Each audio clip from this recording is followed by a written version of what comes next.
সালাতে দোয়া কবুল হয়। সালাতে দোয়া কবুলের 3 জায়গা।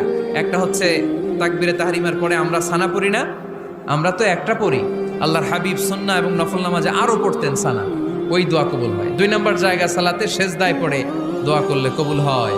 আকরাবু মা ইয়াকুনুল আবদু মির রাব্বিহি ওয়া হুয়া সাজিদ ফাকসিরু ফীহি দুআ।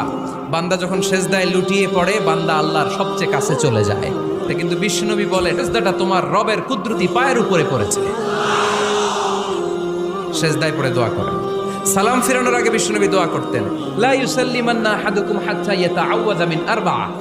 আল্লাহর হাবিব বললেন, 4 জিনিস থেকে পানাহানা আছে, আমার কোন উম্মত যেন সালাম না ফিরায়। তারা যেন পড়ে, আল্লাহুম্মা ইন্নী আউযু বিকা মিন আযাবিল কবর, আউযু বিকা মিন আযাবি জাহান্নাম, আউযু বিকা মিন ফিতনাতিল মাহইয়া ওয়াল মামাত, আউযু বিকা মিন ফিতনাতিল মাসিহিদ দাজ্জাল।